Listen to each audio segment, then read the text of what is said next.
So 10 years ago, when my life seemingly was falling apart between my marriage dissolving, my life savings lost, and a key role that I had being lost right before Christmas, I went to see a monk.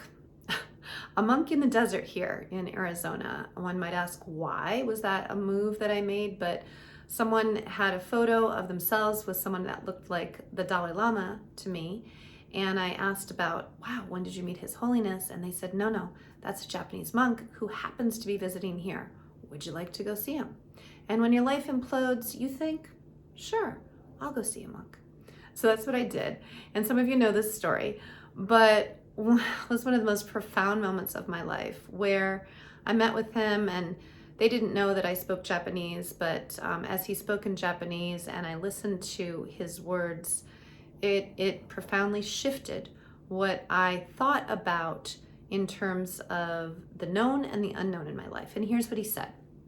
He said, when your love of life is so grand, so great, the structure that you have built for your life up until this moment must necessarily disintegrate, because you know why? The world, the universe, God has a much bigger plan for you than you have conceived of for yourself.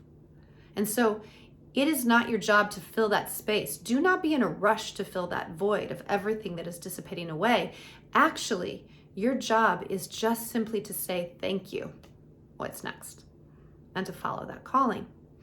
And those words just sank into my soul at a time when there was so much uncertainty, so much unknown, so much unpredictability, and I was grasping for, clinging on to something that would allow me to know that I could provide for my girls, that I could recreate myself in the space of this unknown. And so for years, I've been practicing, all right, things disorder, you make space, then you reorder. Things disorder again, you reorder. Disorder, reorder, disorder, reorder. Heck, I thought I was pretty good at it. And, I even wrote a bunch of white papers on disruption and what that meant as a leader and how we needed to adapt, go beyond this like buzzword of agility. What does that truly mean at core? And I got pretty good at it, I thought, until last week. And last week taught me a really good lesson. Last week, something big that I have been building for some time and that I thought I had locked and loaded into a particular track for release, for a launch, actually imploded. So what I thought was certain suddenly became uncertain. What I thought was known became unknown. And in that moment that I opened up this email, even though I cognitively know that every disruption is an invitation into transformation, if we let it, and I knew the practices to sink into, thank goodness I could anchor into a physiology-first approach, heart-centered breathing, noticing and naming my emotions, all the stuff that Dr. Carla Stanton and I teach in Reset and Rewire. Suddenly I was the student of my teaching. Okay, remember step one, right? Practice all of that. Because here's the thing, when we are really building something and anchoring into a certain amount of uncertainty, it's like the Thomas Rhett song where he talks about life changes, right? And you make your plans and you bring them to God and he's laughing at it, right? It's almost like I had in my grandiose plans for expansion had actually ebbed out too much uncertainty.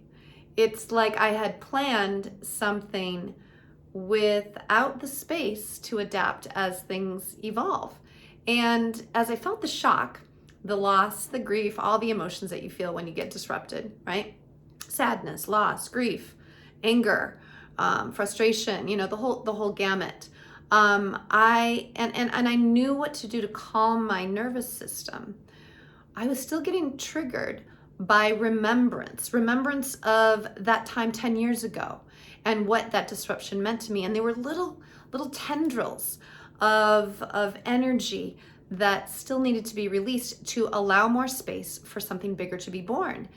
And I got hooked. I'm human, right? I'm sure you can relate to this. Like questions that pop up into our heads at those times sound like a younger version of ourselves.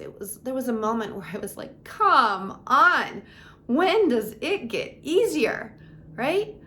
And I thought I had been building with this bigger sense, like the monk said, that God's plans, the universe's plans, what life has planned for you is much bigger than what you've conceived of for yourself. So I'm like, all right, let's open it up. Let's go big. Let's think large. Go big or go home, right? And yet there were still, when I sat back and really sank in and reflected on it for about an hour and a half after this kind of hit, I realized, you know what? I put some limitations in. I put some constraints to eke out the uncertainty that was a little bit scary. And it reminded me of a couple of things. Number one, no matter what we are planning, we can at any moment get kind of knocked off our center, whipped off our feet, and what can initially appear as bad news, shocking information, a competitor does something, I don't know, gatekeepers, control dramas, politics, whatever it is that you're dealing with, right? And our initial emotional reaction is like, right? Like kind of constraining and pushing against the messenger. The invitation in that moment is, wow, what were you building that deserves to pause and allow more space? That's number one. And number two, those kinds of disruptions are an initiation into the unknown. They're an invitation. They are counterintuitive because in a climate, in a culture that really seeks to completely eliminate uncertainty, to predict, control, to put everything into a spreadsheet, we don't realize that the magic actually lies in the unknown, because maybe something bigger wanted to be born than what we had conceived. And as I sat there kind of, sinking into the reverberations from this experience, I remembered the monk's words and I started laughing because I had done it again, right? I had done it in a more conscious and bigger way this time, okay. But still, as a human, sometimes putting those natural limits in makes us feel a little bit more comfortable. And what was really being invited, what was really being explored here is something much bigger that would require me to take a deep breath and know that I'm ready for that. And so in those moments, it's like you bring your plans to the foot of the seat of God, and he gently laughs, moves them to the side, and says, think bigger, my friend, think bigger.